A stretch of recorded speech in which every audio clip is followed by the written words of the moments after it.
Eh, Oke, selamat malam Bapak Ibu, rekan-rekan yang sudah hadir dalam acara Startup Huddle. Malam ini Startup Huddle berkolaborasi dengan Community. Eh, Kali ini kita ada dua startup hebat, yaitu Ageman oleh Mas Galang dan Mbak Lutfia, dan Agilitics oleh Mas Zaki dan Mbak Syabila. Sebelum saya lebih jauh memperkenalkan dan ngomong panjang lebar, izinkan saya untuk share screen dulu mengenai ini kegiatan apa sih malam ini. Kira-kira seperti itu ya. Nah, ini udah kelihatan kan ya? Sebelumnya saya memperkenalkan dulu apa itu iCommunity. iCommunity ini, sebentar. iCommunity ini mempunyai visi sebagai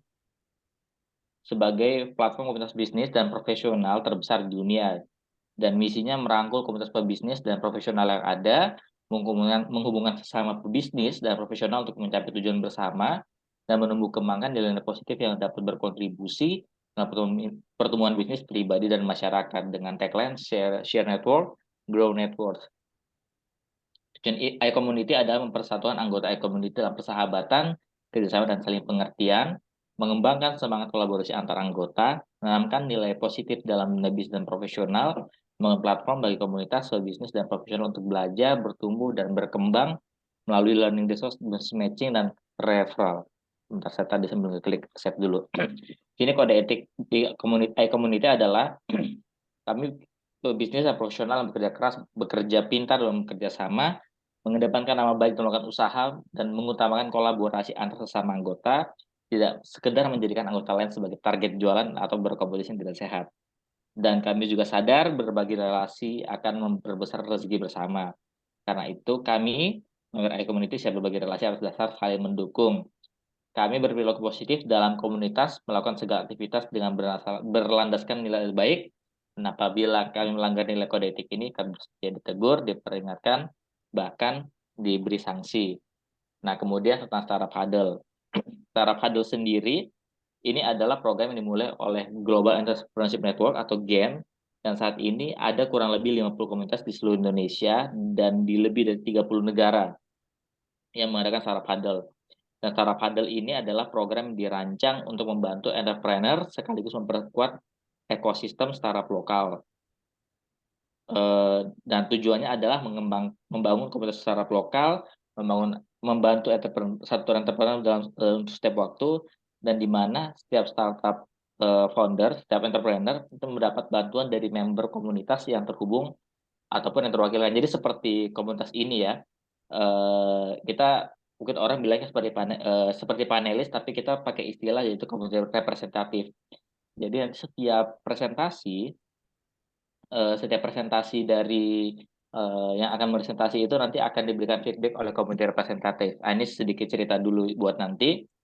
Tes, tes, Jadi tes, nanti di tes. sini kita bukan panelis seperti sidang skripsi tes disertasi, enggak, tapi nanti ketika setiap presenter melakukan presentasinya, nanti akan digali oleh komite representatif, diberikan feedback, nanti juga bisa digali oleh rekan-rekan lain yang hadir di sini, bahkan nanti apa dari startup presenter juga bisa menanyakan kembali kira-kira apa yang bisa dibantu, kayak seperti itu. Nah, event formatnya ini seperti yang ini. Yang pertama tadi ada networking tadi kita ngobrol-ngobrol sebentar sebelum mulai, lalu ada welcome remarks itu, ya ini tadi saya ngobrol-ngobrol dulu ya cerita. Lalu nanti ada presentasi dari setiap presenter. Nah, saya tadi sudah sampaikan sebelumnya juga, sebelum acara ini juga, bahwa presentasi setiap presenter adalah 6 menit. Ya kalau mau presentasi bagi dua silakan, yang penting 6 menit juga gitu, mau ganti-gantian silakan, tinggal berbagi aja.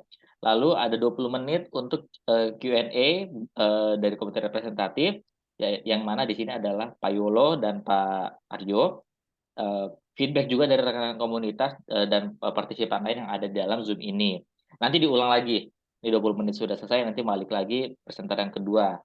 Nah, kemudian nanti 10 menit terakhir itu nanti akan ada pengumuman dan info-info selanjutnya, lalu ada closing remark, dan sebelumnya setelahnya networking. Nah, di sini eh, kami kami berharap ada sebentar ya. Di sini kami berharap sukses tidaknya itu diukur bukan sekedar dari berapa banyak yang hadir malam ini.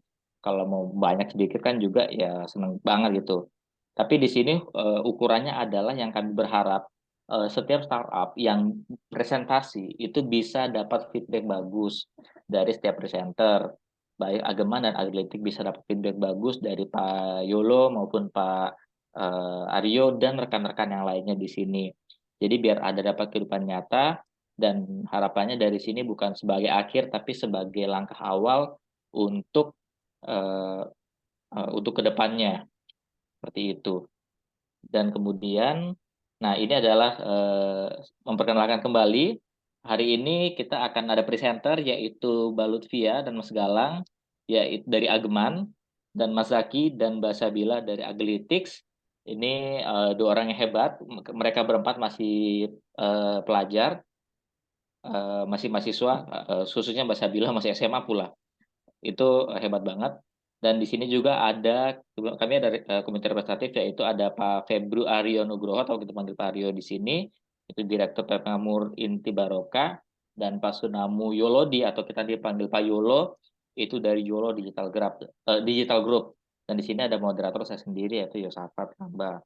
Ini adalah gambaran tentang acara-acara saraf hadal yang pernah kita lakukan. Saraf hadal ini dilakukan ada dua versi, ada yang online dan ada yang offline. Dan di sini saraf hadal juga disupport oleh Gain Indonesia, International Business School, Community dan Amerika. Ini sebagai contoh kalau yang offline-nya ini eh, waktu itu di sini yang di foto sebelah kiri ini adalah kita bersama Ed Amerika di Pacific Place di tempatnya Ed Amerika. Nah, terima kasih buat perhatiannya. Nah, oke, sekarang saya mau mempersilahkan untuk yang pertama adalah Ageman. Nah, silakan diatur siapa mau duluan. Yang jelas waktunya hanya 6 menit ya. Kita stopwatch dulu. Mana ini? Oke, mungkin boleh Mas Galang atau Mbak Lutfia bisa bisa apa namanya bisa mulai share screen. Nanti baru saya hitung waktunya. Baik Kak, izin saya screen. Siap-siap.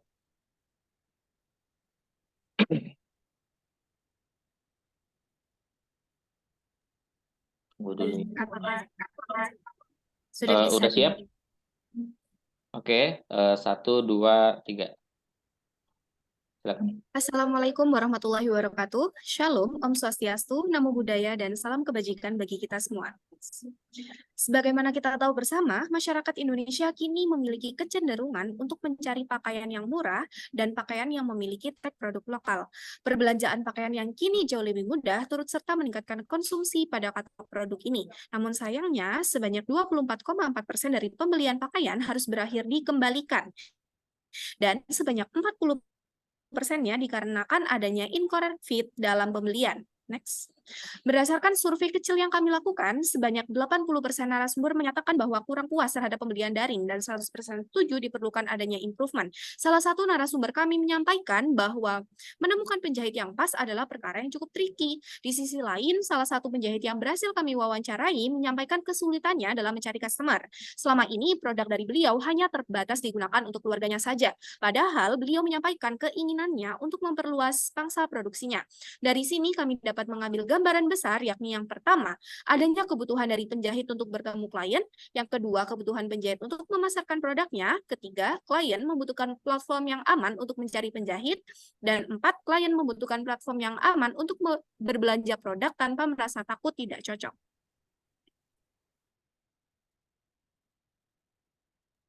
Berangkat dari permasalahan ini, saya, Lutfia Snaizara Hima, dan rekan saya, Galang Maisha Putra, menggagas bisnis yang kami beri nama Ageman. Ageman tidak hanya bertindak sebagai marketplace fashion item, namun juga tempat bertemunya klien dengan penjahit pilihannya. Adapun visi kami adalah menjadikan Ageman sebagai platform fashion item terpercaya dan terbesar. Kemudian misi kami adalah meningkatkan pengalaman berbelanja yang menyenangkan dan aman. Di sini, kami menyediakan penjahit dengan berbagai karakteristik keahlian seperti kebaya, sepatu, dan lainnya. Di sini kami juga membantu penjahit untuk memasarkan produk-produk yang mereka buat. Produk tersebut akan dipasarkan melalui fitur marketplace dan pengguna dapat dengan mudah mengakses produk pilihannya. Selanjutnya, selama proses pembuatan, klien dapat berkonsultasi secara langsung melalui workspace yang kami sediakan. Di sini, mereka dapat memantau progres baju dan mengatur pesanan dengan penjahit pilihan mereka. Selanjutnya, klien juga dapat bertanya lewat chatbot untuk mendapatkan rekomendasi model pakaian yang cocok baik dari marketplace kami atau bertanya terkait topik fashion apapun. Selanjutnya, untuk memudahkan klien dalam fitting, Ageman juga mengembangkan fitur try-on di sini, mengembangkan fitur try-on, dan di mana di sini klien dapat mencoba produk secara virtual menggunakan AR yang kami kembangkan. Selanjutnya untuk B2C, target pengguna dari Argaman sendiri memiliki beberapa karakteristik seperti usia 17-40 tahun, ekonomi menengah ke atas, pelajar, mahasiswa, ibu rumah tangga, pegawai maupun keluarga, masyarakat urban, dan fashion enthusiast. Selanjutnya, sedangkan untuk skema B2B, kami menyasar pada butik, pabrik pakaian, dan mitra yang meliput penjahit dan key partner seperti produsen. Untuk pengembangannya, di tahun ke-0 kami berfokus pada pengembangan aplikasi dan fitur petik seperti marketplace, try-on, pencarian penjahit, dan workspace untuk menekan biaya awal. Kemudian berfokus pada marketing serta kerjasama. Untuk tahun pertama dilakukan pengembangan fitur mix and match dan AI model, sedangkan di tahun kedua kami berfokus pada maintenance dan kami juga memberikan bantuan modal bagi mitra penjahit Ageman. Kemudian di tahun selanjutnya kami berfokus pada riset pengembangan fitur. Next. Ageman akan mengambil keuntungan 2% dari biaya transaksi, kelas one-on-one, dan workshop, serta top-up point dan voucher dari customer. Sedangkan dari mitra penjahit sendiri, kami akan melakukan penarikan biaya admin untuk event besar. Selain itu, adanya fitur premium untuk verifikasi dan unlimited workspace. Selanjutnya adalah biaya branding, di mana kami akan membantu penjahit untuk memperluas pasarnya. Dan terakhir adalah biaya penjualan produk partner seperti penjualan kain, aksesoris, dan lain sebagainya dari produsen. Sekian presentasi dari kami Ageman, kami kembalikan kepada moderator.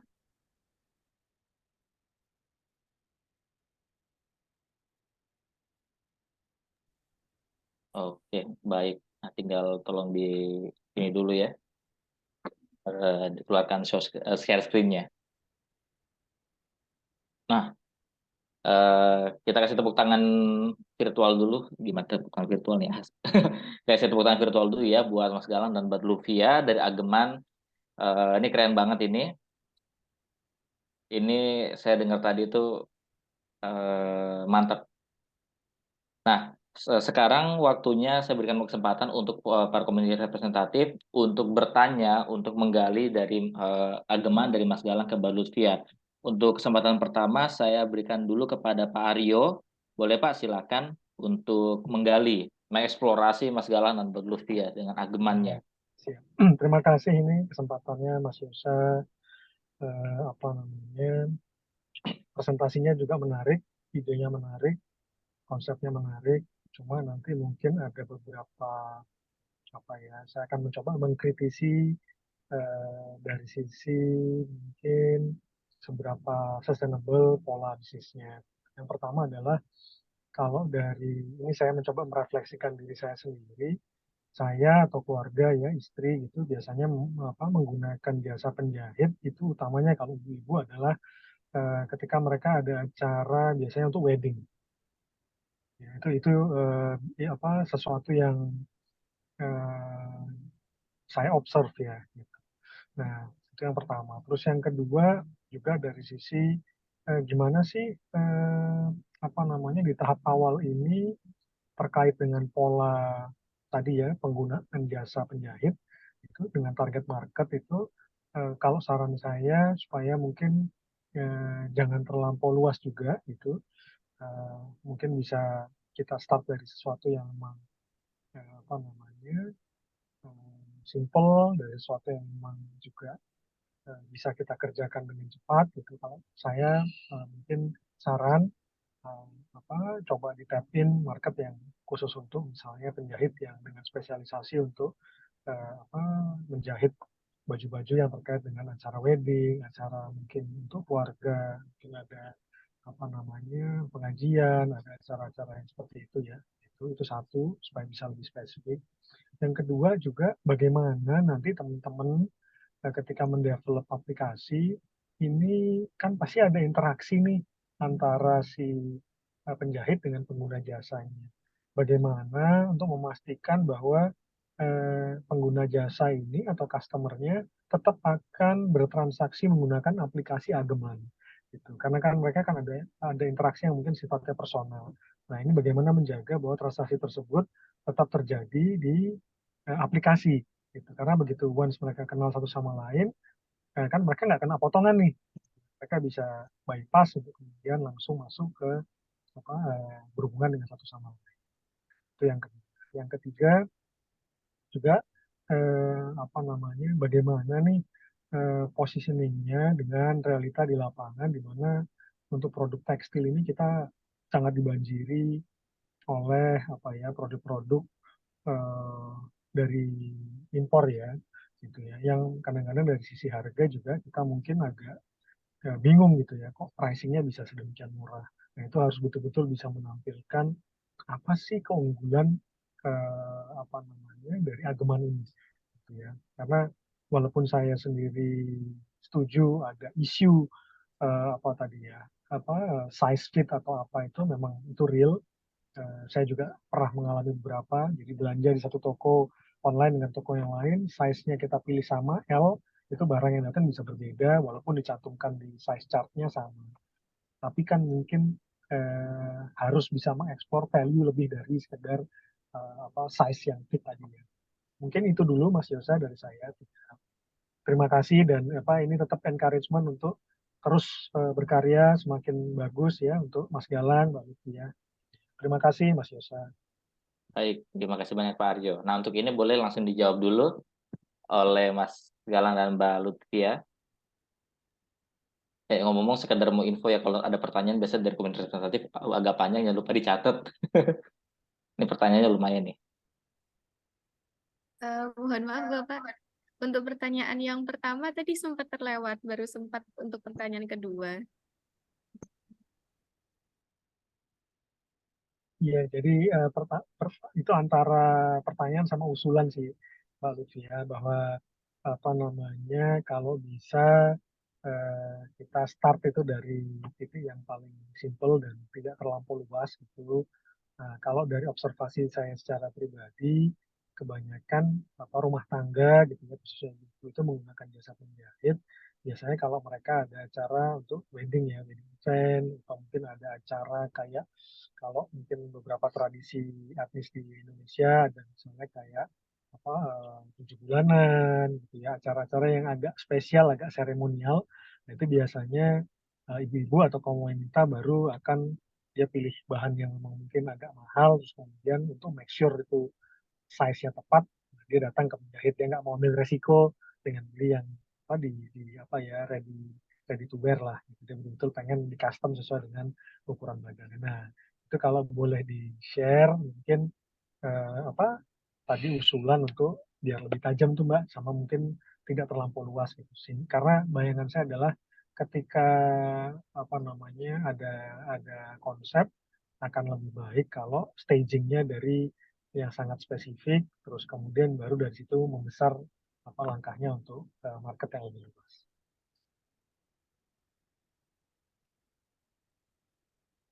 Baik Bapak, terima kasih banyak untuk sarannya.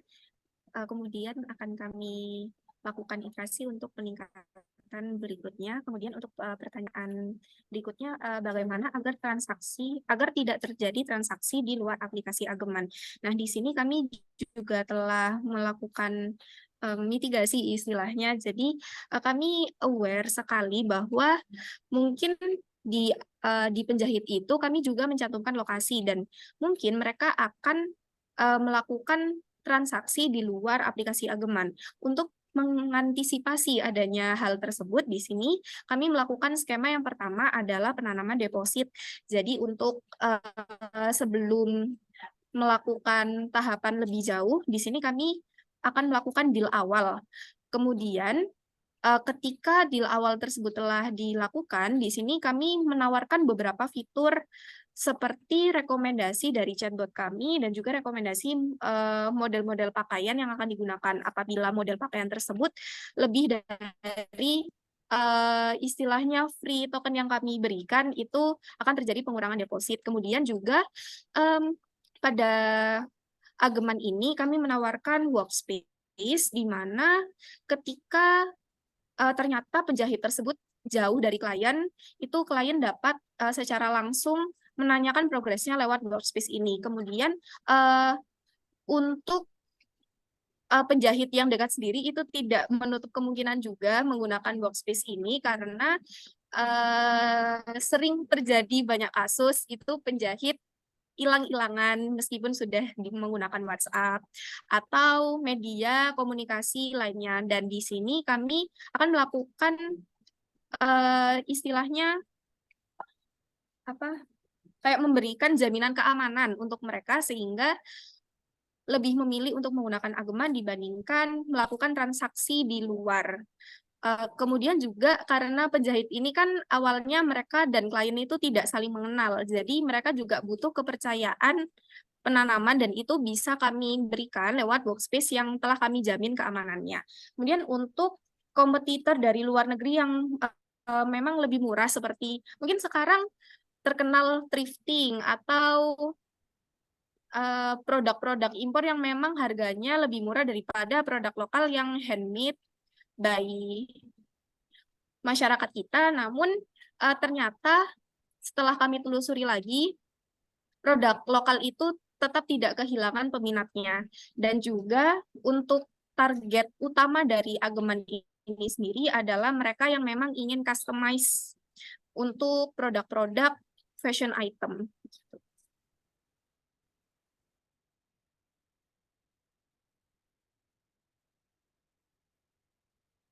Baik. Untuk ini sudah Pak Aryo? Oke. Kalau ini sudah, yang selanjutnya adalah Pak Yolo Pak. Nah, gantian Pak Yolo yang mengeksplorasi Mas Galang dan Mbak Lutfi ya untuk agemannya. Ya, selamat malam semuanya.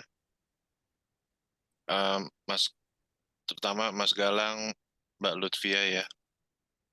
Keren-keren ya anak-anak muda sekarang. Ini kan masih tahapnya dalam ideation ya berarti ya. Oke. Kalau buat aku ide apapun tuh bagus. Nah, tapi terutama mesti diperhatiin bener gak sih pain point-nya nih. Pain point tuh artinya kan kalau kita ngomongin consumer journey gitu ya. Dari consumer, dari tahap pembelian sampai akhir itu kan ada yang namanya titik yang dimana customer tuh sengsara gitu ya. Nah itu disitulah kita bisa masuk untuk nyelesain masalah tersebut.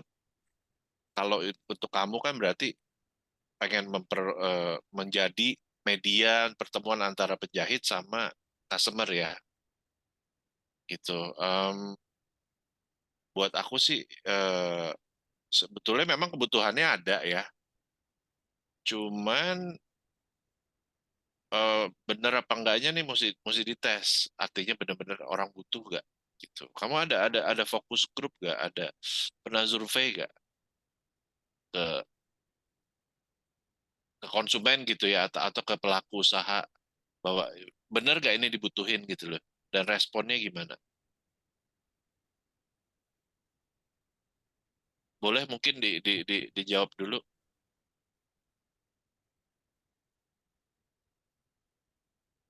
Belum unmute kayaknya. Oh, udah.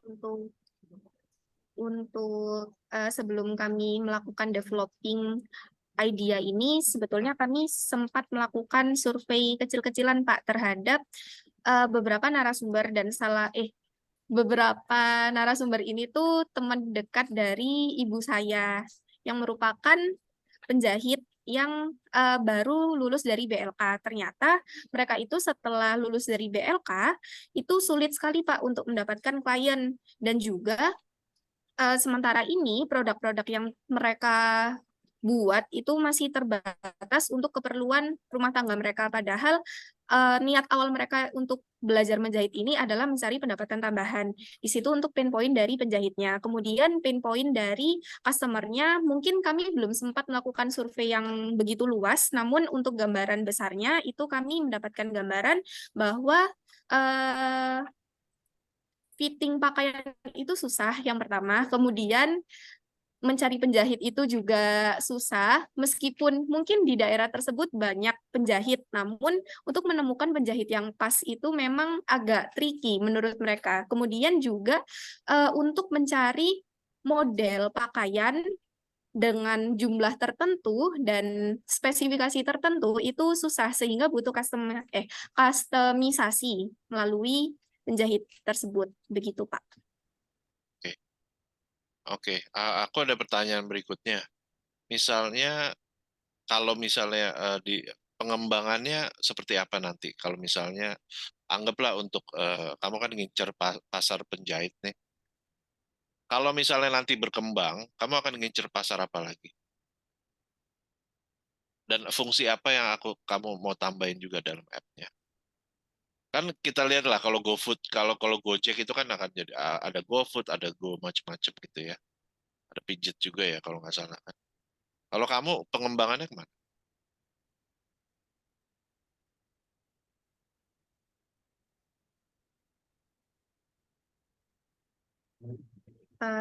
Kalau untuk pengembangan di luar fashion sendiri, sebetulnya kami belum sempat memikirkan, Pak. Tapi untuk skalabilitasnya sendiri, kami sempat terbayang bahwa di awal itu kami melakukan kerjasama dengan penjahit-penjahit. Kita menarik minat penjahit-penjahit dengan skala kecil, menengah. Kemudian dari sini ketika si aplikasi ini telah berkembang, itu kami akan melakukan pendanaan. Di situ kami telah cantumkan di tahun kedua, dan itu untuk pendanaannya sendiri akan membantu penjahit-penjahit ini untuk meningkatkan skalabilitasnya.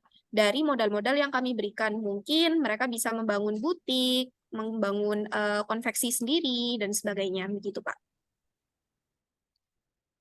Oke. Oke, Pak. Ini kalau Pak Yolo masih bisa waktu untuk mengeksplor lagi, Pak. Tadi saya sudah bagi-bagi waktunya soalnya. Boleh eksplor lagi. Explore lagi, oke. Aku ada satu proses yang aku masih agak kurang jelas. Misalnya aku kan customer nyari penjahit gitu ya. Aku mau modifikasi celanaku jadi pendek gitu. Celana panjang, panjangan kan biasa tuh umum ya. Prosesnya gimana?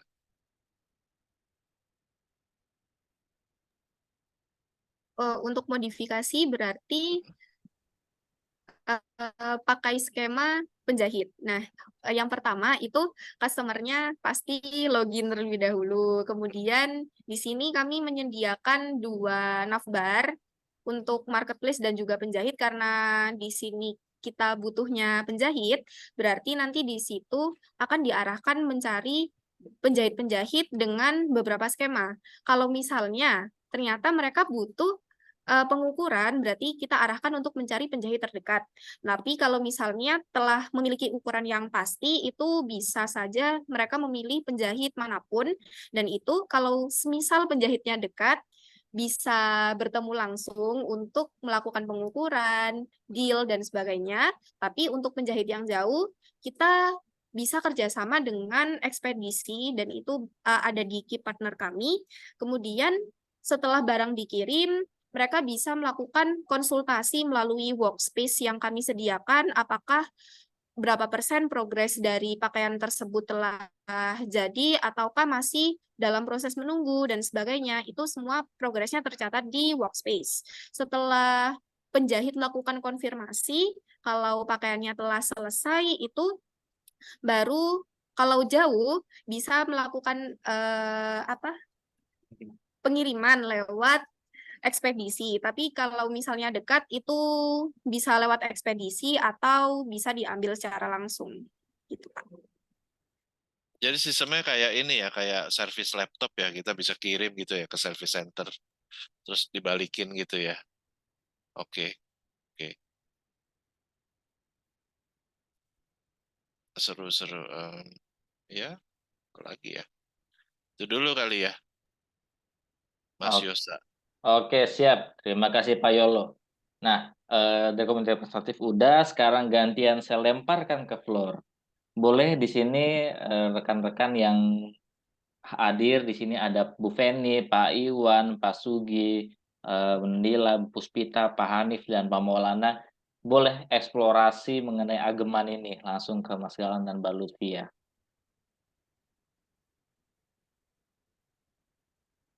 Atau sebelum sebelum sebelum ada yang nanya, nanti kalau ada yang mau nanya bisa langsung raise hand ya. Ini saya lagi mikir kenapa saya baru tahu ini sekarang. Saya kemarin waktu waktu nikahan itu baju pengantin, baju saya itu saya jahit, bener-bener jahit sendiri. Orang tua saya jahit semua loh. Tapi keren ini true story banget. Memang kayak waktu itu saya ngejahit baju buat pengantin itu susah buat saya buat nyari penjahit yang bagus. Benar-benar challenge-nya adalah buat nebak ukurannya berapa. Itu challenge banget kayak gitu. Makanya ini real, buat saya real story lah karena saya ngalamin. Oke. Di sini sekarang saya membuka kesempatan buat Pak Aryo, buat rekan-rekan di sini, Pak Aryo, Pak Sugi, Bu Feni, Pak Iwan, Bu Nadila, Bu Puspita, Pak Hanif, Pak Maulana, dan Pak Arjo boleh eksplorasi untuk ageman. Mungkin pernah punya pengalaman-pengalaman apa terkait dengan susah-susahnya mencari penjahit seperti itu. Atau mau buat baju ya itu mungkin ada kendala juga, dan Pak Barita juga Pak. Boleh silakan Bu Feni. Iya, selamat malam. Eh, ini kendalanya kalau saya lihat di ukuran. Ini juga saya kebetulan juga membuat startup tapi pakai deep learning ya. Tapi kebetulan saya kan pengalaman di dunia fashion itu sejak 2001 ya. Saya pengalaman di sana dan saya melihat bahwa untuk ukuran benar sangat sangat susah. Saya sudah survei itu susah. Jadi pakai ukuran nanti kalau datang tiap penjahit itu beda ukurannya. Dan saya punya masalah di sana juga. Jadi apa ya, kendalanya kayak apa? Kalau suruh datang penjahit yang satu ngukur nanti hasilnya beda. Itu pun yang ngukur sama pun kenapa saya kan masuk ke dunia ini kan kutu ya, beda sama penjahit biasa ya. Kalau memang ini kan masuknya ke gaun pesta. Kalau gaun pesta itu lebih harus posisi presisinya harus benar berulang kali untuk proses fitting. Itu bagaimana? Apalagi untuk penjahit, setiap penjahit itu tidak semua bisa menguasai model. Itu bagaimana solusinya? Ya, silakan.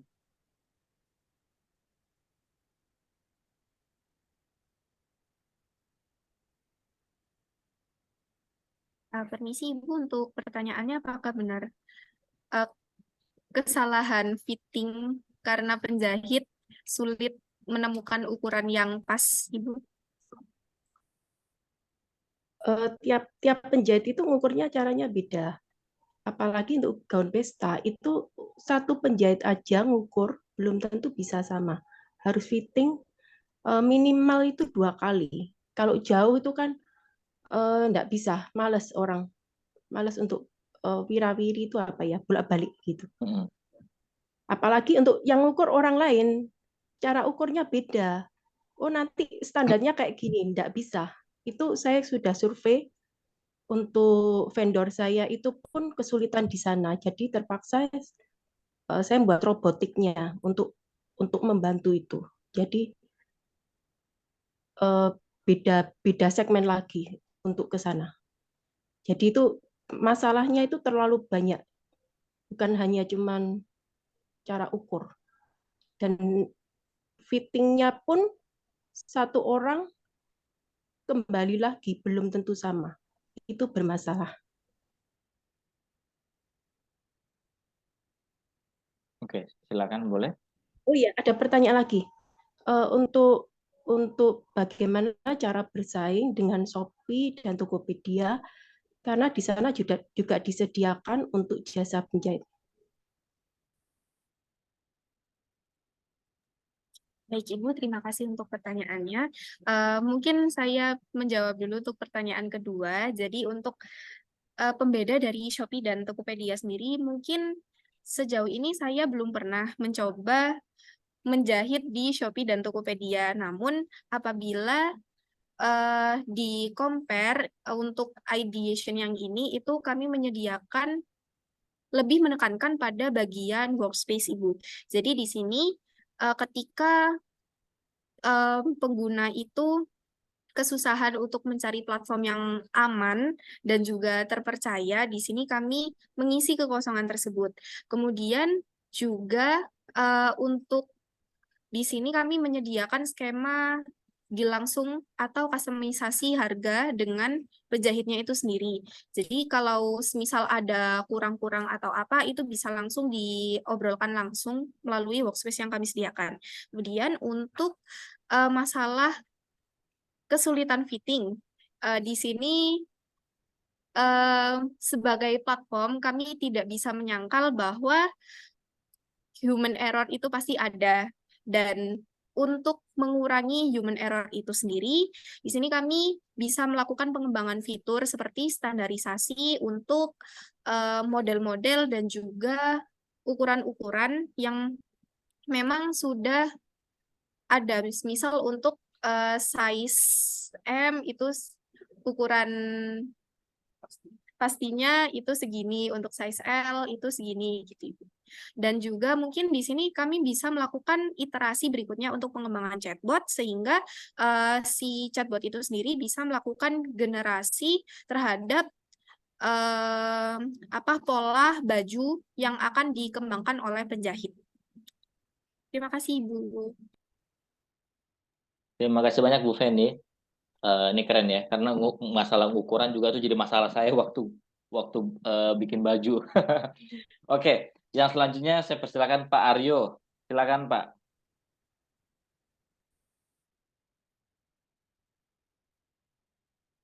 Iya, jadi tadi kan mendengar penjelasan tentang harga, tentang penjual, pembeli, penjual maksudnya penjahit dan pembeli ya, bertemu disampaikan sedang difokus dengan ukuran dan segala macam yang bisa beragam. Kenapa enggak Ageman itu jadi penengah aja? Jadi maksud saya jadi single stop service for all gitu. Jadi enggak untuk masalah pengukuran tidak harus ketemu penjahitnya, dan untuk deposit itu juga dicoret lah, nggak apa itu kalau menurut saya itu malah ribet gitu. Kenapa enggak jadi dibikin satu sistem di mana pembeli itu tahunya berurusan dengan Ageman dan penjahit tahunya berurusan dengan Ageman, jadi nggak ketemu langsung antara penjahit dengan pembeli. Itu menurut saya lebih sederhana, tapi ada konsekuensinya. Ageman harus benar-benar tahu end to end semua problem, harus bisa antisipasi kalau misalkan penjahit ngakunya bisa mengerjakan itu atau enggak, harus siap mencari penjahit yang baru. Dan kalau misalkan ada jadi delay, itu harus dari nanggung rugi dan segala macam. Nah itu cuma ada hal-hal seperti itu. Terus ya, terima kasih.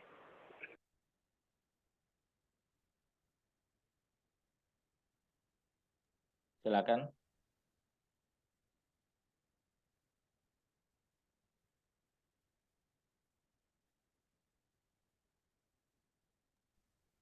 Baik, terima kasih Pak Aryo untuk sarannya. Mungkin akan kami gunakan untuk pengembangan Ageman berikutnya, Pak.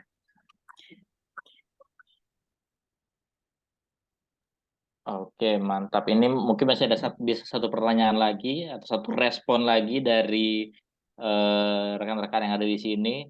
Oh, di sini nggak harus nanya ya. Tadi merespon, memberikan masukan juga itu oke banget itu. Karena memang itu yang juga bisa membuat ini kita startup itu saling terbangun. Boleh rekan-rekan yang lain? Ada sedikit usulan nih Mas Yosa. Boleh, silakan Pak.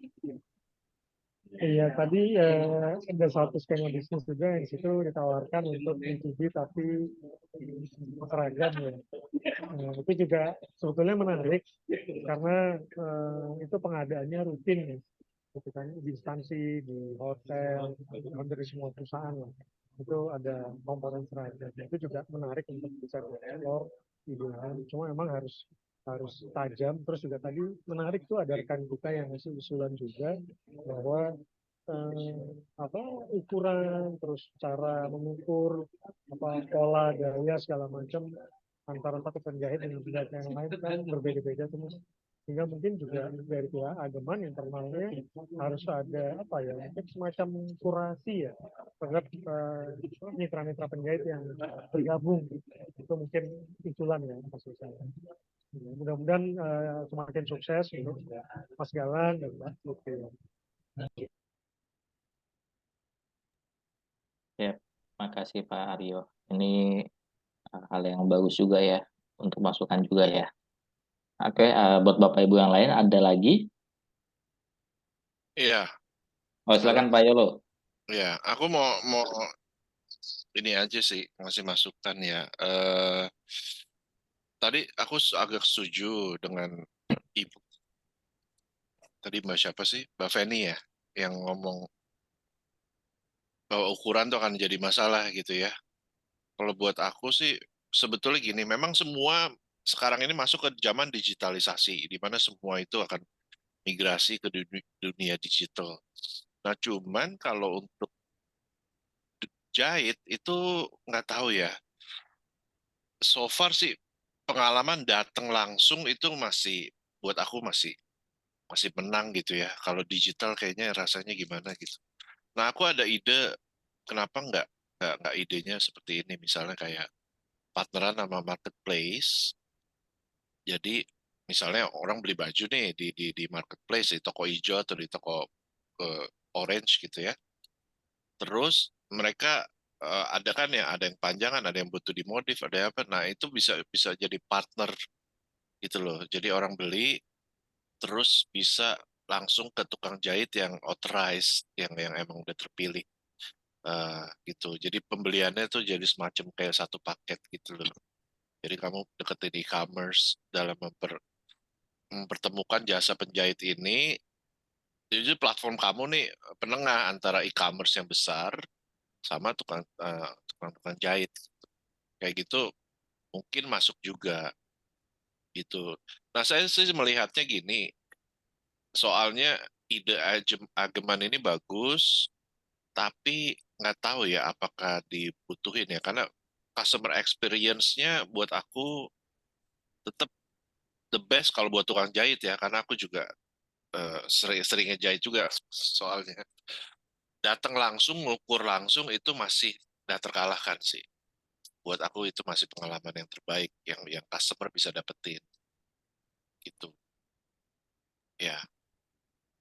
Jadi aku demen arahnya, cuman kayaknya targetnya mesti sedikit diperbaiki ya, target marketnya segala macam gitu. Idenya sih oke lah. Ya, itu aja sih masukan dari aku. Mantap, terima kasih banyak Pak Terima Yolo kasih ya. banyak untuk masukannya Pak Yolo. Ya, Oke, sebelum kita berlanjut ke Agility, kita beri tepuk tangan virtual dulu untuk Mas Galang dan Mbak Lutfia. Saya sambil nyari gimana cara bikin emot tepuk tangan ya. Oke, kita sudah dari Ageman oleh Mas Galang dan Mbak Lutfia. Saatnya kita move dari urusan jahit-jahitan, saatnya kita move ke urusan pertanian. Nah, kali ini akan ada presentasi dari Mas Zaki dan Mbak Sabila. Ini mereka dari Agrilytics. Secara singkat, Agrilytics itu membantu petani untuk meningkatkan produktivitasnya dengan lahan terbatas yang dimiliki. Nah, intinya seperti itulah. Tapi untuk selengkapnya nanti saya berikan waktu dan kesempatannya untuk Mas Zaki dan Mbak Sabila untuk presentasi. Boleh silakan tampilkan dulu slide-nya, nanti baru saya timerkan. Silakan siapa yang mau tampilkan. Bentar. Kalau udah siap, bilang ya Mbak atau Mas.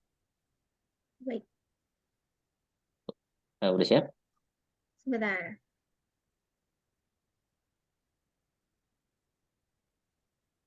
Oke, sudah. Ya. Baik. Assalamualaikum warahmatullahi wabarakatuh. Salam sejahtera untuk kita semua. Selamat malam Bapak, Ibu, dan teman-teman di sini semua. Perkenalkan, nama saya Zaki dan saya ditemani oleh teman saya, Syabila. dan kami akan mempresentasikan mengenai Agiltics. Next. Ya, jadi mari kita lihat kondisi pertanian di Indonesia saat ini. Petani adalah penyumbang tenaga kerja terbesar pertama di Indonesia, di mana 38 juta orang bekerja di sektor ini. Namun nyatanya rata-rata pendapatan bulanan petani itu cuma 1 juta rupiah per bulan. Ya bisa kita bayangkan betapa sulitnya gitu hidup sebagai seorang petani. Dan para petani ini mendapatkan berbagai tantangan selama pertaniannya, mulai dari krisis iklim, kemudian juga krisis lahan, seperti misalkan berkurangnya lahan pertanian gitu. Dari riset kami, selama 3 tahun terakhir saja sudah berkurang lahan pertanian sebesar 10%, dan ini akan terus berlanjut sampai ke depannya. Kemudian juga mismanagement, dan yang terakhir sulitnya akses input pertanian seperti pupuk yang langka atau bibit yang langka, tenaga kerja yang berkurang, dan lain sebagainya. Nah, oleh karena itu, Agiltics di sini hadir untuk memberdayakan petani Indonesia, di mana target kami meningkatkan produktivitas petani hingga setidaknya 87,5%. Di mana kami di sini memberikan 3 value utama, yaitu yang pertama personalized education dan pedoman petani individu, kemudian real-time monitoring lahan dan tanaman pertanian, dan yang terakhir adalah sistem informasi manajemen dan perencanaan pertanian atau farming ERP. Next. Ya, ini ada beberapa fitur-fitur dari prototipe kami, mulai dari saran tentang jenis bahan dan waktu budidaya, kemudian deteksi hama dan penyakit, pemantauan lingkungan lahan, konsultasi, kemudian dan ini juga ada notifikasi dan pengingat, dan yang terakhir juga ada pemetaan dan manajemen lokasi. Next. Lalu kenapa harus Agiltics? Nah, kami di sini memberikan 3 pembeda utama, yaitu yang pertama ada dari pembiayaan yang mudah, di mana kita memberikan aplikasi yang freemium, dan juga pembayaran cicilan dan juga sistem berlangganan. Kemudian yang kedua, yaitu kita menggunakan teknologi tinggi yang didukung oleh AI dan machine learning untuk meningkatkan akurasi dan juga penggunaan IoT untuk mengambil data secara real time. Dan yang terakhir, sistem tersentralisasi, di mana Agiltics itu memusatkan manajemen informasi yang memiliki kompatibilitas tinggi dan terintegrasi dengan sistem existing dari platform lain. Next. Oke, baik. Jadi kami memproyeksikan TAM sebesar 2,7 triliun serta SOM kami sebagai target kami pada 3 tahun pertama sebesar 11 miliar. Produk kami adalah manajemen pertanian terintegrasi dan perangkat lunak ERP, lalu ada fitur kami ada deteksi penyakit, hama, dan drone survei, lalu sensor tanah serta konsultasi ahli pertanian. Lalu kami akan menjual melalui Asosiasi Petani dan Poktan, pemasaran B2B langsung serta difokuskan pada Pulau Jawa dalam 2-3 tahun pertama dengan harga perangkat lunak premium, lalu sensor tanah dari 300.000 hingga 1 juta, drone multispektral dari harga 22,5 juta, sharing ekonomi. Jadi satu drone itu bisa digunakan oleh 2 sampai lebih petani dan konsultasi seharga 300.000. Lalu kami akan melakukan konten edukasi online serta melibatkan langsung melalui pelatihan dengan organisasi pertanian. Lalu kenapa sih sekarang? Karena menurut kita biaya pangan akibat banyak pertanian yang gagal panen, ketergantungan terhadap produksi impor, serta inefisiensi pertanian. Jadi akhir-akhir ini itu banyak banget bahan pangan yang menaik. Contohnya adalah beras, gula, cabai.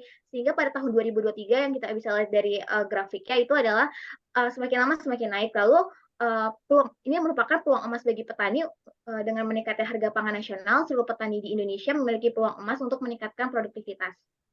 Lalu kami memproyeksikan pada kuartal 4 di tahun 2023 kami akan melakukan penelitian dan pengembangan dari validasi ide, pembangunan tim, koleksi data, hingga pengembangan dan pengujian aplikasi. Lalu pada kuartal 4 tahun 2024 sampai 2025 kami akan ekspansi data, perluasan sistem, akuisisi pengguna, serta kerjasama bisnis ke B2B. Lalu pada tahun 2026 kami akan penyempurnaan algoritma serta integrasi dengan ERP dan ekspansi ke berbagai daerah di Indonesia. Untuk membangun startup yang memiliki dampak yang besar kepada seluruh pertanian di Indonesia, kami memiliki tim yang kuat dari Zaki Taufikul Hakim sebagai CEO kami yang merupakan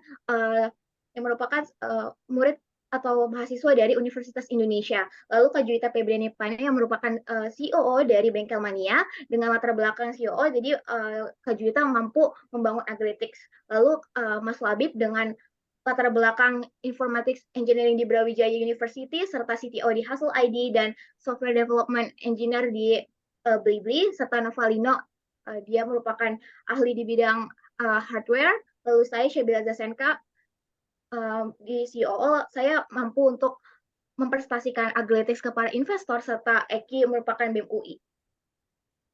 Dengan berbagai solusi komprehensif untuk mengatasi masalah pertanian di Indonesia, mari bangun masa depan pertanian Indonesia bersama Agrilytics. Agrilytics at your service. Thank you. Oke, terima kasih Mbak Zaki dan Mbak Sabila. Kita beri tepuk tangan online buat mereka berdua dari Agrilytics. Saya sambil nyari dulu nih, maaf.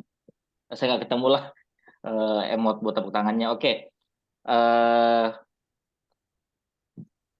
Seru ya tadi ya soal pertanian ya. Saya ini ngomong pertanian, apalagi tadi ngomong lahan sempit, saya jadi keinget saya kan tinggal di Jakarta di apartemen yang lantai 20. Dari sini saya bisa ngelihat ada lahan kosong. Dan waktu saya lihat lahan kosong itu yang saya pikirkan, sebelahnya itu ada perumahan elit lah ya. Yang saya karena sama istri saya ngobrol, saya lihat itu kapan tuh lahan jadi beton itu. Kapan kalau di Jakarta kapan ini lahan berubah jadi perumahan. Apalagi kalau di Bekasi itu. Wah, saya sering banyak lihat kayak gitu. Oke, sekarang saya berikan kesempatan untuk komite representatif. Kalau tadi yang pertama adalah Pak Aryo, nah sekarang gantian. Nah, saya belum ngomong, langsung muncul lah. Silakan Pak Yolo, boleh dieksplorasi dulu Pak untuk Agrilytics ini. Mari Pak. Iya, untuk Agrilytics buat saya konsepnya bagus dan saya selalu mendukung lah untuk ide-ide yang berbau mendorong ini ya produksi pertanian kita. Seperti kita tahu bahwa karma bangsa Indonesia ya kalau percaya karma gitu ya, kita tuh bangsa yang kaya raya, kurang apa lagi sih, kita punya semua. Cuma masalahnya kita tidak tahu untuk ngolahnya gimana. Itu. Jadi memang apalagi kalau dibilang petani miskin gitu ya, itu kan ngenes banget ya, padahal mereka yang kasih kita makan. Jadi kalau kayak di China gitu ya, petani itu udah nggak miskin, bahkan sangat makmur, karena salah satunya mereka dapat supportnya bagus, IoT-nya bagus, mereka juga pakai teknologi yang terkini gitu ya. Jadi buat aku sih ide-ide kayak gini sih bagus, aku sih dukung, dan buat aku idenya keren itu sih. Cuma memang kalau masuk ke detail-detailnya em, ada beberapa pertanyaan sih. Fokusnya kamu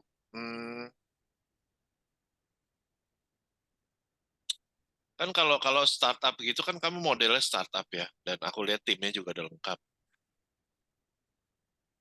Ya, making profitnya dari mana utamanya? Oke, makasih Pak Yolo atas waktunya.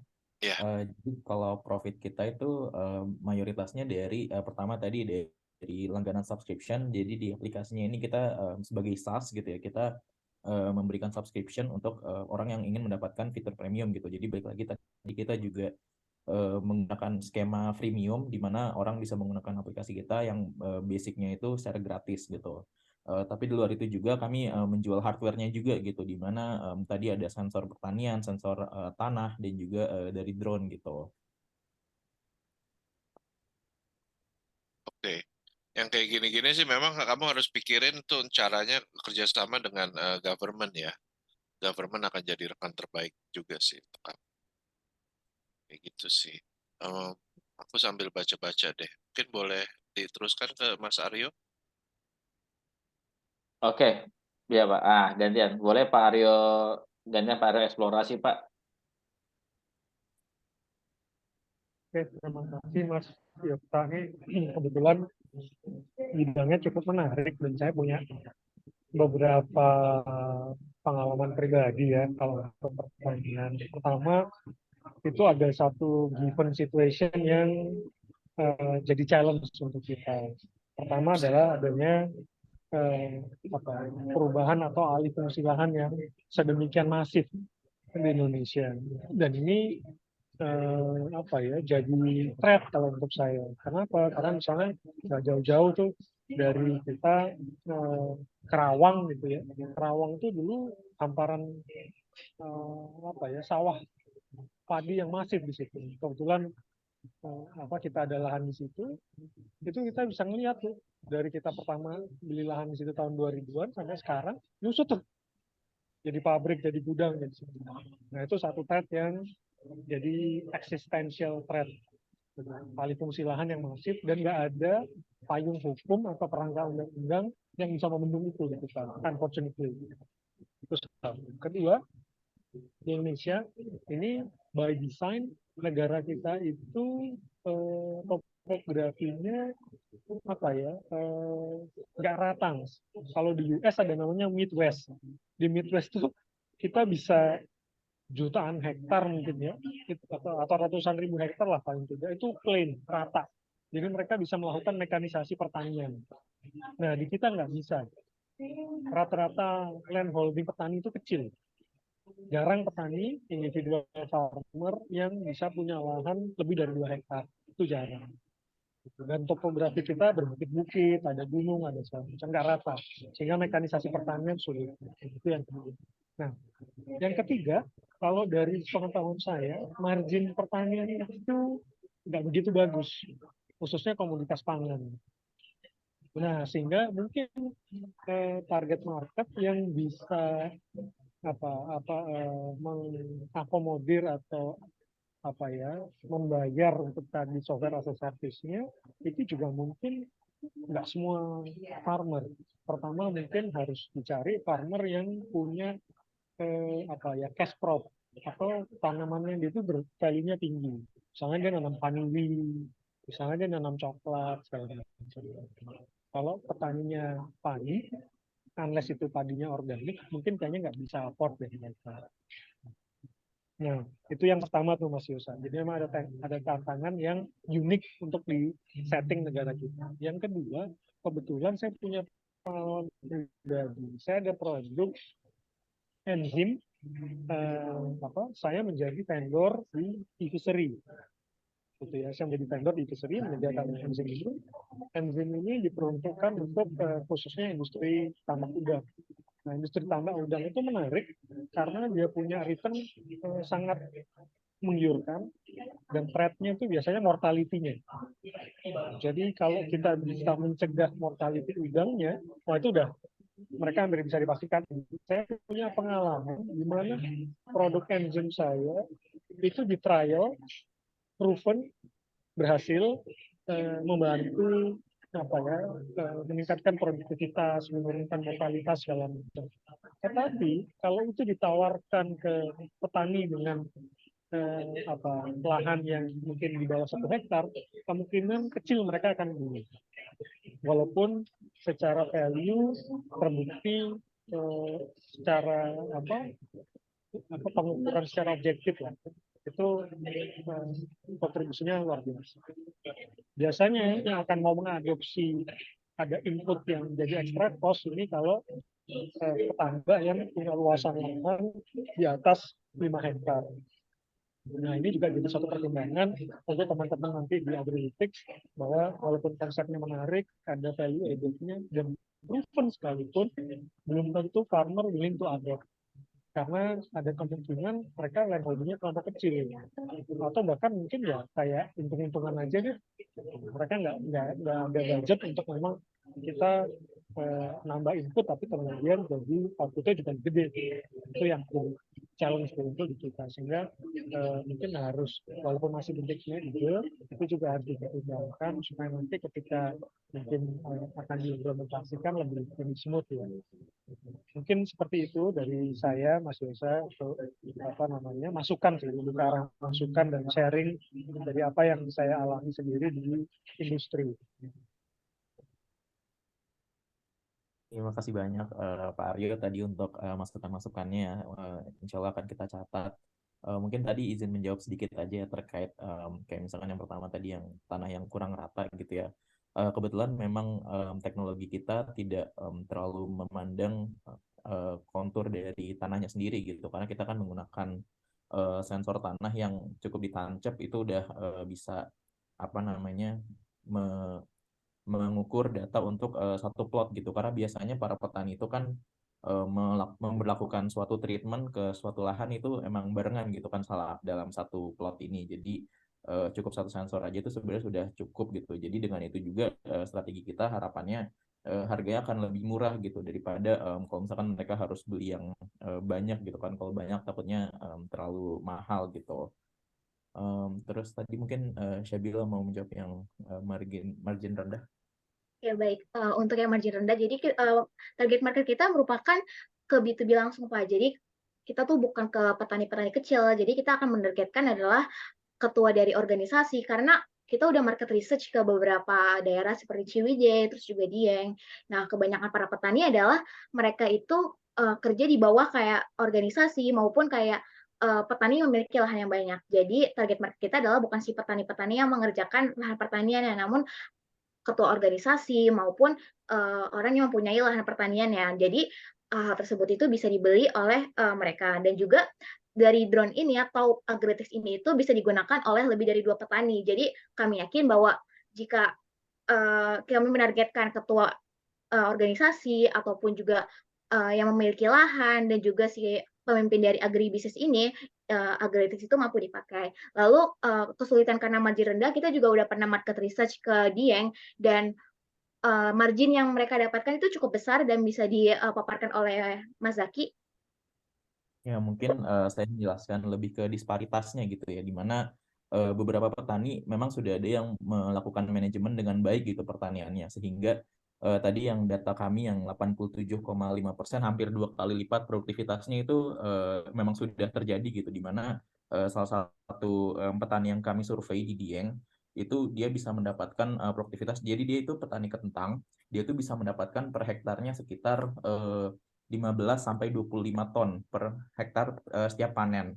Sedangkan untuk petani-petani lain yang mungkin manajemennya itu masih kurang baik gitu, dia itu rata-rata sekitar 8 sampai 12 ton per hektarnya gitu. Jadi memang ada disparitas yang tinggi, dan kami percaya juga dengan memberikan edukasi dan juga aplikasi ini itu bisa membantu mereka meningkatkan produktivitas, sehingga mereka juga akan mampu membayar kita gitu. Tadi kan kita memberikan option untuk cicilan ataupun berlangganan gitu. Jadi harapannya itu bisa ngebantu mereka dalam meningkatkan dan kemudian bisa mampu untuk membayar kita juga gitu. Terima kasih ini penjelasannya. Memang sekedar saran untuk mungkin diperpanjang atau mungkin untuk dijadikan bahan pertimbangan, tapi syukur kalau memang sudah teman-teman melakukan antisipasi gitu ya, dan memang ada challenges yang dihadapi. Ya, mudah-mudahan dengan tadi antisipasi dan melakukan survei langsung ke lapangan dan memang sudah mendapatkan feedback, bisa menjadi langkah yang semakin solid lah ke depannya. Sekali lagi selamat ya untuk ini. Terima kasih Pak. Mantap, terima kasih Pak Rio. Sebelum selanjutnya saya mau menyambut dulu selamat datang Mbak Pimpin, Dr. Pimpin Baktiar. Ini doktor di bidang entrepreneurship. Oke. Malam Bang Yosa dan teman-teman. Sore izin off cam ya. Salam Siap, interview. Pak. Siap. Pak, oke, saya berikan kesempatan kembali untuk ini mesti sesinya community representatif. Silakan Pak Yolo, dieksplor lagi Pak. Iya, kalau kita ngomongin masalah petani gitu ya Indonesia atau nelayan, itu sebenarnya masalahnya sih satu ya, memang harus mengedukasi market banget sih. Gitu. Visinya bagus, pengen bikin IoT ini dipakai untuk farming ya, untuk pertanian, untuk meningkatkan efisiensi dan segala macam. Cuman ini market yang perlu diedukasi. Jadi seberapa sih? Jadi gini, kalau misalnya kayak di kelapa aja, kalian pernah beli kelapa Thailand nggak? Kelapa Thailand itu kan kalau kita beli di supermarket tuh udah pasti udah diserut kan, kecil-kecil gitu yang atasnya bentuknya segitiga gitu loh. Ya. Nah, mereka tuh serut dan cuma kirim ibaratnya cairan kelapanya aja gitu kan. Tapi sabutnya kan ditinggal gitu ya di negara asal. Nah, terus juga karena mereka diserut jadinya kan di kontainer juga muat banyak, bener gak sih? Tahu gak Indonesia gimana? Indonesia masih ngirim itu seutuh-utuhnya. Jadi kelapa utuh masih diekspor gitu loh. Nah, pertama itu kerugiannya dua. Pertama kontainernya muat nggak terlalu banyak, terus dan yang kedua adalah sebetulnya kan sabutnya itu juga aset loh, itu bisa diolah kan. Nah, bisa jadi arang, bisa jadi setahu saya juga jok BMW juga dibikinnya dari sabut kelapa loh. Itu jok mobil jok mobil ya, jok mobil mewah tuh sebetulnya ada campuran sabut kelapanya. Pokoknya banyak yang bisa dilakukan dengan sabut kelapa itu. Nah, tapi yang kita lakukan adalah kita mengekspor kelapanya dan akhirnya negara yang mengimpor kelapa dari kita bisa membuat produk-produk dari sabut kelapa. Jadi ruginya dua kali. Pertama, kontainer yang muat banyak. Kedua, sabut kelapanya kita kirim sekalian bonus deh gitu. Padahal apa susahnya kalau diserut dulu ya gitu kan. Jadi marketnya sedemikian uneducated ya, apalagi untuk produk teknologi ini yang jadi tantangan banget. Nah, itu harus partnership lah sama pemerintah atau sama LSM. Tapi artinya kamu harus programnya terus pendidikan terus loh. Nah, terus yang kedua, kalau buat aku opportunity-nya, kalau aku lihat kan kamu produknya ada drone, ada segala macam ya. Ada sensor-sensor tanah gitu ya, yang mungkin yang model tancap atau yang apa. Ada banyak sensor lah kalau untuk ada sensor pohon juga kan. Nah, opportunity-nya untuk Indonesia adalah sebetulnya kita mau ngurangin produk impor. Jadi apapun yang diproduksi dalam negeri itu sebetulnya akan dipush sama pemerintah. Nah, ini juga mungkin bisa jadi pemikiran kamu juga ya. Gimana cara produksi barang-barang ini dalam negeri. Karena kalau memang skema bisnis kamu masih mengandalkan model impor, kayaknya memang makin pemerintah makin susah untuk dukung gitu ya. Tapi kalau begitu kamu lokal, nah itu lebih gampang banget dapat dukungan. Ya. Kalau soal teknis, aku rasa juga kan, kamu anak UI kan, background-nya mungkin juga udah cukup nguasain ya. Nah, tinggal ini aja sih, strateginya gimana ini biar bisa terwujud gitu. Soal itu sih yang aku kasih masukan dua itu sih. Pertama dari sesi edukasi, kedua dari yang produksi dalam negeri itu mesti bagian dari rencana kamu. Gitu sih. Ya, thank you. Oke, baik Bapak, terima kasih atas pertanyaannya. Jadi kami juga pernah melakukan market research dan kami menanyakan beberapa hal bagaimana sih pendekatan yang tepat kepada mereka untuk mengenalkan teknologi dari Agritix ini.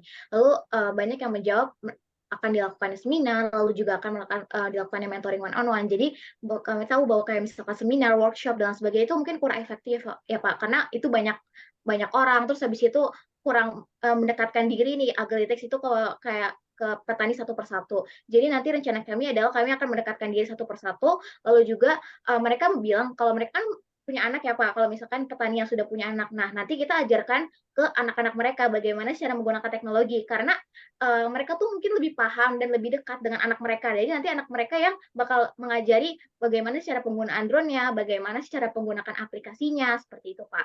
Jadi nanti kami juga udah ada rencana buat partnership dengan beberapa institusi, lalu juga rencana untuk partnership dengan beberapa organisasi. Kemarin aja kita baru di-approach sama Millennial Farmers. Nah, itu organisasi pertanian. Mereka itu meminta kami untuk membuat sistem ERP serta untuk manage para pertanian. Nah, hal itu merupakan opportunity buat kami. Jadi, demand-nya itu sebenarnya sudah ada. Dan jadi kita mungkin PR kita adalah untuk mengedukasi lebih dalam kembali kepada para petani dengan strategi-strategi kami itu. Selanjutnya akan dibahas juga oleh Mas Zaki. Ya, makasih banyak ya Mas buat masukan-masukannya. Insya Allah nanti kita akan banyak partnership juga gitu, seperti tadi dengan millennial farmers gitu. Kemudian mungkin saya mau sedikit menjawab gitu ya, yang kedua terkait produksi dalam negeri. Jadi kebetulan seperti misalkan untuk sensor-sensornya sendiri, sejauh ini kita memang produksinya internally gitu. Jadi kita membeli komponen-komponen sendiri, terus kemudian kita rakit sendiri gitu, karena memang kita sudah ada tim hardware-nya juga yang memang sudah ahli di bidang hardware gitu. Jadi ya insya Allah kita akan memproduksi itu secara internal dalam negeri gitu. Oke, good. Makasih jawabannya Zaki, Syabila juga ya. Buat aku kalian luar biasa lah kreatif. Cuma aku mau mengkritisi satu model bisnis kalian. Jadi kalau buat aku gini, seperti tadi kan yang Mas Aryo bilang ya, margin petani itu tipis gitu di sayuran. Nah, tapi petani yang mana? Jadi kalau aku ada teman juga yang dia import, dia main sayur juga, punya kebun, import, tapi di basisnya di Batam dan impor ke Singapura. Singapura kan itu kan kita tahu lah, dia nggak punya apa-apa gitu ya. Dia sayur aja impor, bayam aja semua impor dari rata-rata dari Malaysia, kalau nggak ya dari Indonesia. Nah, masalah utama para petani sebetulnya kenapa mereka kesejahteraannya itu masih kurang karena pengetahuan ekspornya tuh sangat sangat minim gitu ya. Jadi mereka tuh mau nggak mau harus jual ke eh, apa sih namanya? Bukan tengkulak ya. Ya pokoknya inilah yang ngumpulin. Terus yang impor ini, yang impor sayurannya itu akan justru yang kesejahteraannya bagus gitu, yang banyak marginnya justru si pengimpor gini. Dan kita tahu lah produk kita sebetulnya banyak banget yang bisa diekspor. Nah, kenapa nggak juga pendekatan bahwa ini kita nih menawarkan teknologi ini agar bisa produk kita tuh sesuai dengan kualitas ekspor. Dan kalau emang Bapak bisa ekspor, ini margin Bapak juga akan jauh lebih bagus dan tentunya margin lebih bagus bisa bisa subscribe ke layanan kamu kan, gitu loh. Tapi kalau nggak ada strategi ekspornya dan mereka cuma ngandelin jual lokal lagi, buat aku kayaknya margin dari mereka tuh tipis ya gitu. Dan mereka maunya justru kan gimana untuk naikin margin. Ini mereka harus subscribe lagi, itu kan jadi beban tambahan buat mereka. Tapi begitu kamu kasih target baru untuk ekspor, mereka jadi, oh, nanti kalau gue ekspor, waduh, bisa bagus nih. Nah, itu loh, nangkep gak? Jadi buat aku, kayaknya memang harus bergandengan program kamu mungkin dengan ekspor. Pendidikan di bidang ekspor. Itu juga ada beberapa sih institusi-institusi yang memang mengajarkan ekspor, impor ke masyarakat. Kamu bisa gandeng mereka juga dan bekerja sama bareng gitu. Ya, tapi memang nggak mudah sih. Aku salut sih kalau kamu mau masuk ke bidang yang ini. Nggak mudah untuk mengedukasi masyarakatnya karena ya pertama banyak banget yang gaptek lah ya, namanya juga petani kan. Banyak juga banget yang juga mereka takut gitu loh. Takut ribet, takut repot gitu ya. Mudah-mudahan generasi anak-anaknya, kamu bilang kan tadi ada pendekatan terhadap anak-anaknya. Ya mungkin itu bisa jadi cara, bisa jadi. Tapi ya itu aja sih masukan dari aku ya. Yuk.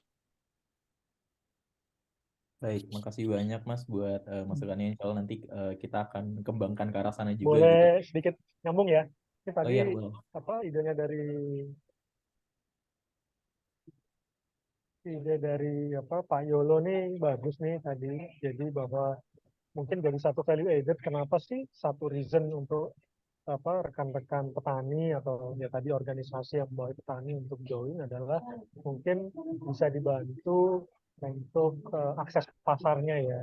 Jadi, akses pasar, apakah tadi yang disampaikan untuk akses pasar ekspor punya nilai yang lebih tinggi atau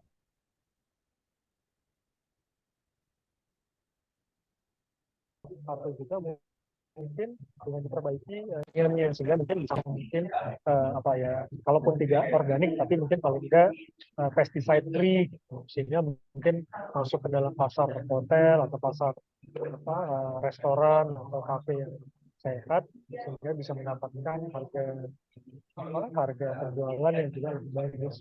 Itu idenya bagus banget, yang bisa mungkin juga di-incorporate sama teman-teman.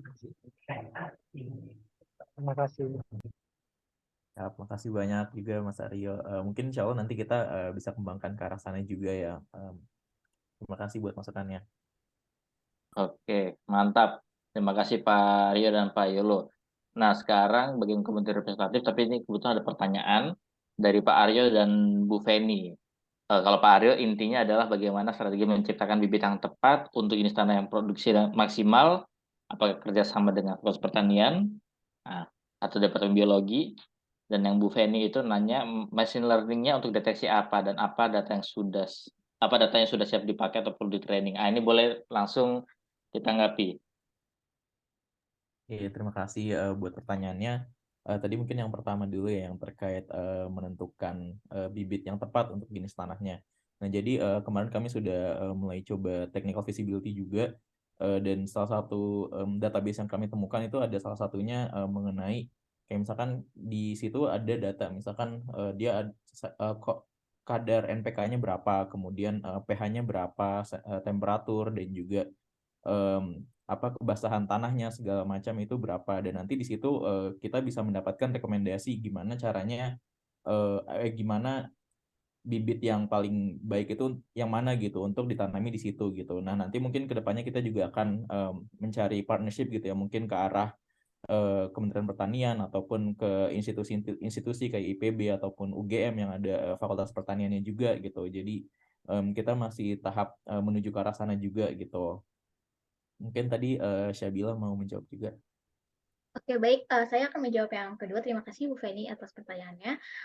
Untuk machine learning tersebut, kami akan memberikan rekomendasi ke mungkin kayak misalnya nih ada sensor tanah. Jadi nanti sensor tersebut kan ada ditancapin ke dalam tanah tersebut kan. Nanti di aplikasi tersebut itu kita bakal ngasih tahu unsur pH-nya itu seperti apa. Terus tadi kayak humidity. Terus juga tadi kita bakal ngasih tahu misalnya ini tanahnya itu unsurnya seperti apa, dan kita kan ada ERP ya. Jadi kita bakal ngasih juga kayak market trends. Contohnya kayak misalnya beras, cabai, lalu gula itu yang lagi demand banget nih di market. Nanti kita bakal ngasih tahu nih kepada petani, oh beras itu lagi dibutuhin banget sama pasar, terus karena tanahnya ini tuh cocok buat ditanamin beras, jadi nanti kita bakal ngasih petani rekomendasi tersebut. Jadi nanti petani bakal nanam beras, dan itu kan jadi buat meningkatkan profitabilitas dari para petani kan. Terus juga mungkin kayak machine learning-nya tersebut buat deteksi hama. Jadi nanti juga si drone AI tersebut itu bakal nge-shoot seluruh lahan pertaniannya tersebut. Lalu kita bakal ngasih tahu hama tersebut itu apa dan gimana sih cara penggunaannya. Terus juga misalnya ada monitoring lingkungan pertanian. Kalau misalnya pakai cara tradisional itu kan perlu waktu yang lama, terus capek juga ya Bu. Terus ini kan dengan drone, terus pakai sensor serta aplikasi kami yang udah terintegrasi dengan machine learning dan AI, itu cuma hanya dalam waktu hitungan menit. Jadi kita bisa memetak-metakin lahan pertanian tersebut. Terus kita juga bisa tahu nih unsur tanahnya, kita juga bisa tahu airnya itu berapa persen dari pengontrolan irigasi seperti itu. Dan machine learning-nya itu sudah siap digunakan oleh para petani. Jadi nanti petani tinggal menggunakan sensor, drone, serta aplikasinya aja. Jadi nanti ada nggak sih hama yang ada di pertanian tersebut. Jadi nanti udah tadi petani tinggal nyalain drone-nya, terus petani tinggal scroll handphonenya. Nanti misalnya ada merah-merah di layar handphonenya, nanti tinggal petani pencet, terus nanti kita bakal ngasih tahu itu tuh hama apa, terus gimana cara penanganannya, seperti itu. Ya, mungkin izin menambahkan sedikit gitu ya. Untuk kita kan tadi ada beberapa modul gitu ya untuk machine learning-nya sendiri. Jadi untuk beberapa modul itu memang sudah ada yang sudah siap datanya gitu. Seperti tadi misalkan rekomendasi bibit itu kita sudah memiliki database-nya. Namun beberapa modul lain itu masih perlu di training lagi gitu. Seperti tadi misalkan terkait deteksi hama itu juga kita masih dalam pengembangan, sehingga nanti rencananya kita akan mengeluarkan secara bertahap gitu. Kira-kira yang mana yang sudah siap untuk dikeluarkan, kita akan keluarkan itu juga. Mungkin tadi sedikit tambahan juga ya terkait ERP sendiri. Jadi untuk ERP sendiri kan kita ada perencanaan dan juga inventory system gitu, di mana kami menemukan banyak petani yang sering tiba-tiba misalkan kehabisan pupuk ataupun kehabisan fertilizer, atau kadang juga misalkan kekurangan pekerja gitu, sehingga mereka susah nyarinya. Nah, dengan adanya machine learning ini, dia bisa memproyeksikan ke depan kira-kira kapan dia butuh pupuk, kapan dia butuh pekerja, dan dia kan secara otomatis menotify si farmersnya ini untuk menyiapkan kebutuhan-kebutuhan tersebut begitu. Mungkin itu jawaban kami. Terima kasih. Wah, mantap. Nah, ngomong-ngomong, Kalau saya boleh memberikan konteks pertanyaan saya ya tentang bibit. Jadi sebenarnya ini tidak sesederhana akan mencari orang atau institusi yang bisa bekerjasama itu, karena masalahnya lebih kompleks dari itu.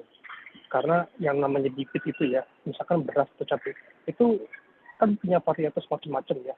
Jadi kalau kita bicara biologi itu harus spesifik. jenisnya seperti apa dan segala macam gitu. Dan kadang-kadang kontur tanah atau kondisi tanah itu suka berubah-berubah pH-nya dan segala macam.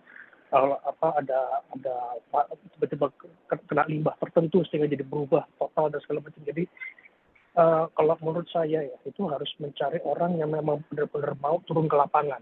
Jadi kadang kebanyakan profesor kita itu mereka lebih senang di lab atau lebih senang di belakang meja. Jarang dari mereka yang mau turun langsung ke lapangan, terutama untuk kondisi-kondisi tertentu. Kan tadi kan kata ini masih tahap awal. Nah, tahap awal itu sangat esensial kalau profesor itu mau langsung terjun ke lapangan. Jadi kalau menurut saya mendingan cari profesor yang sudah memulai usaha ini, mengembangkan bibit dan menggunakan tanah sebagai lab. Jadi bukan cuma lab yang di dalam kantor atau di dalam gedung, tapi menggunakan lahan sebagai actual lab gitu loh. Jadi langsung bisa diterapkan. Nah itu tidak mudah gitu karena profesornya harus merasa nyaman untuk datang ke lahan tersebut, bahkan dekat dari rumah atau apa. Dan dia juga harus sangat familiar dengan kondisi tanah, setiap perubahan dan segala macam. Nah hal-hal yang kayak gini nih apakah sudah direncanakan, sudah dipikirkan secara matang-matang? Karena ini butuh biaya besar, butuh tenaga, butuh waktu, dan hasilnya juga masih belum tahu. Baik, terima kasih banyak buat masukannya Mas Aryo tadi. Mungkin kalau kita sekarang kita masih dalam tahap awal gitu ya, di mana kita masih dalam yang simple, jadi bukan hanya varietas, tapi lebih ke misalkan tanaman yang paling cocok gitu. Kayak misalkan kalau di survei kami ya, di Dieng itu kebanyakan menanamnya tuh kentang, terus juga ada kubis sama wortel. Nah, dari machine learning yang kami berikan itu, nanti di situ kita bisa memberikan rekomendasi, oh kayaknya daripada wortel yang mana itu hanya sebagai rotasi gitu ya, dia bisa menanam produk lain yang ternyata bisa lebih menguntungkan dan juga lebih cocok dengan tanahnya itu sendiri gitu. Jadi kita untuk saat ini karena masih tahap awal, kita ke arah sana, tapi nanti mungkin ke depannya kita ketika sudah ada traction dan lain-lain, kita bisa mengarah ke yang riset lebih dalam lagi gitu. Jadi terima kasih banyak Mas Aryo untuk masukannya. Oke, terima kasih banyak Vario. Ini mungkin yang terakhir ya, ditanggapi secara singkat aja dari Pak Iwan LCC soal from farm to table. Nah, boleh ditanggapi singkat aja dulu. Baik, terima kasih atas pertanyaannya. Untuk yang pertanyaan ini adalah kami untuk saat ini kami berfokus kepada untuk meningkatkan produktivitas dari pertanian tersebut. Jadi karena kami pertanian tersebut. Jadi kami mempunyai ERP system kan. Nah di ERP system itu jadi nanti kami akan memberikan informasi tentang tengkulak-tengkulak. Karena kan dari pertanian tersendiri itu tuh di Indonesia sendiri itu sangat jarang sekali yang dari petani langsung ke end user, langsung ke customer tersebut kan. Pasti kayak mereka menanam, lalu ke tengkulak tersebut, terus ke pasar baru ke customer sendiri gitu kan. Jadi yang kami berikan supaya petani mendapatkan penghasilan yang lebih adalah kami akan menyediakan ERP system untuk mengetahui bagaimana sih tengkulak yang memberikan harga yang tinggi seperti itu. Lalu juga untuk bagaimana si customer ini mendapatkan pertanian yang fresh. Nah untuk saat itu karena kami masih di tahap development dan kami masih berfokus kepada analytics dan untuk memberdayakan petaninya sendiri itu merupakan target pengembangan kami di tahun yang akan mendatang. Jadi untuk saat ini kami akan berfokus kepada untuk meningkatkan produktivitas, efisiensi, serta profitabilitas dari para petani sendiri itu. Mungkin bisa diajarkan oleh Zaki. Ya mungkin saya mau bilang makasih juga buat masukannya. Mungkin itu ke depan bisa jadi salah satu pertimbangan untuk perkembangan. Tapi tadi sudah disebutkan juga ya, jadi salah satu modul yang ada di ERP itu kan Customer Relationship Management, dan itu untuk membantu kita agar bisa mencari customer yang paling sesuai agar bisa meningkatkan keuntungan petani gitu. Ya. Baik, terima kasih banyak. Untuk tadi udah pertama ya Mas Galang, Mbak Lutfia, dan terima kasih juga sekarang Mas Zaki dan Mbak Sabila. Kita semua beri tepuk tangan buat mereka berempat. Ini mereka adalah anak-anak muda yang sangat hebat banget. Literally student, nah benar-benar student. Nah, untuk menutup ini saya meminta kesediaannya untuk masing-masing komite representatif dari Pak Yolo maupun Pak Aryo boleh minta 1 menitnya untuk memberikan closing statement untuk hari ini. Boleh Pak Yolo, boleh sekarang Pak Aryo duluan Pak 1 menit. memberikan closing statement-nya. Ya, terima kasih Mas Yosa dan teman-teman komunitas semua. Ini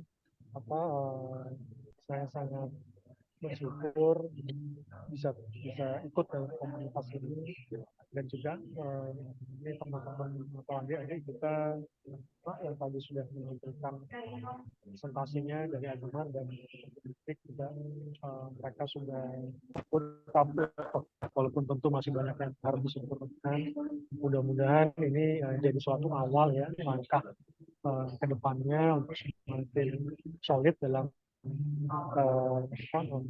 mengkonkretkan ide-idenya untuk kemudian bisa berlanjut ke dalam tahap implementasi. Mungkin itu Mas Yosa. Terima kasih untuk semuanya. Ya, terima kasih banyak Pak Rio. Boleh dilanjutkan Pak, boleh closing statement Pak Yolo. Ya, makasih semuanya. Makasih Mas Yosa. Semua presenter hari ini dari Mas Galang, Mbak Lutfia, Zaki, Syabila, semuanya keren-keren ya. Spiritnya bagus-bagus, idenya bagus-bagus, cuman ingat aja bahwa biasanya kita tuh kalau sebagai entrepreneur harus siap pivot lah.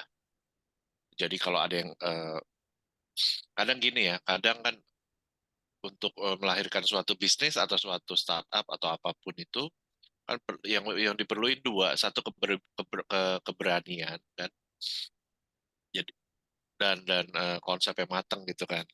Kalau nggak ada keberanian juga nggak jalan-jalan.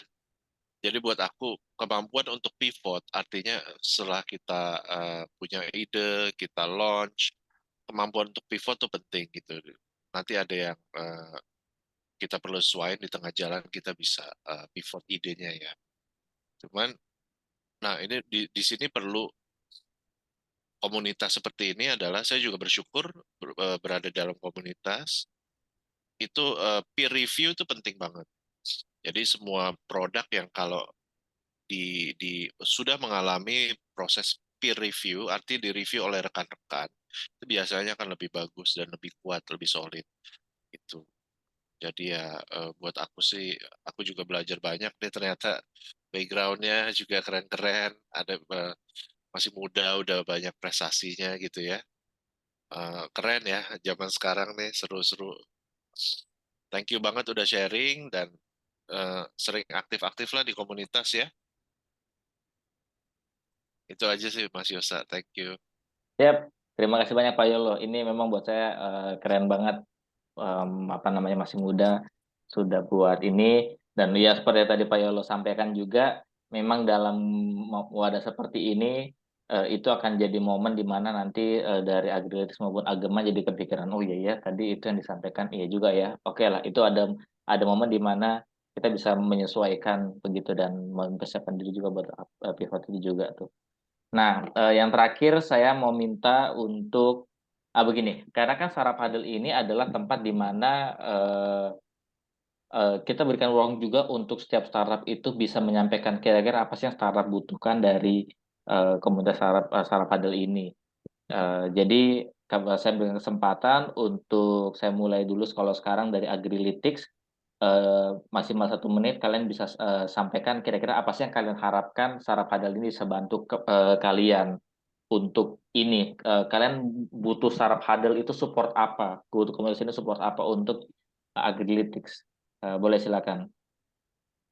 Baik, terima kasih banyak kesempatannya dan mau bilang makasih banyak karena sudah mengundang Agrilytics untuk mengikuti acara ini gitu.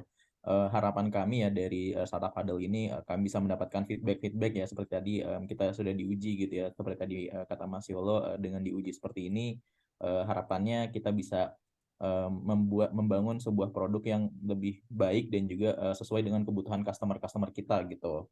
Kemudian yang kedua, kami juga berharap bisa berkoneksi juga dan networking dengan startup founders lainnya gitu, sehingga kita bisa saling sharing kira-kira apa mungkin kesulitan ataupun ada tips-tips atau ya sharing-sharing lah gitu antara founders lain juga gitu. Dan yang terakhir mungkin harapan kami juga bisa dihubungkan dengan para investor gitu, mungkin bisa mengadakan pitching ataupun inkubator gitu, di mana kita bisa mengikuti program untuk bisa mendapatkan pendanaan nantinya gitu. Mungkin itu 3 harapan kami dari Startup Huddle ini. Terima kasih. Mantap, makasih Agrilytics. Oke, gantian Ageman.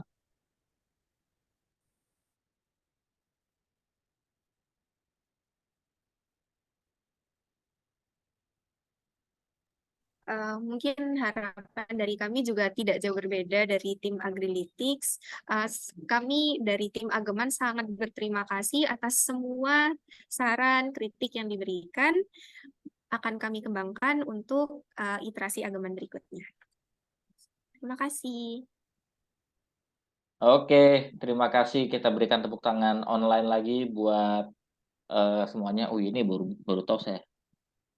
Nah, kira bisa juga. Saya cari mana menunya. Oke, nah sebelum kita tutup, sebelumnya saya ucapkan terima kasih buat semuanya yang sudah hadir, khususnya komunitas representatif. Terima kasih Pak Aryo, terima kasih Pak Yolo, untuk rekan-rekan presenter Ageman, Mas Galang, Mbak Lutfia, untuk Agrilytics, Mas Zaki dan Mbak Sabila. Terima kasih buat rekan-rekan yang sudah hadir, ada Pak Barita, ada Pak Pinpin, ada Pak Aryo, dan Pak Arjo. Ini 2 orang berbeda kali ya. Dan sini ada Pak Juanda, tadi juga ada Pak Edi, Bu Feni, Pak Iwan, Bu Puspita, Pak Maulana, Bu Nadila, dan Bu Dia. Terima kasih semua buat kehadirannya dalam acara online ini. Sebelum kita tutup, karena kita masih muda, iyalah, kita harus mengakhiri dengan foto-foto. Jadi saya minta kesediaannya untuk semua on cam dulu. Kira-kira yang mau foto, ambil saya atau Pak Juanda?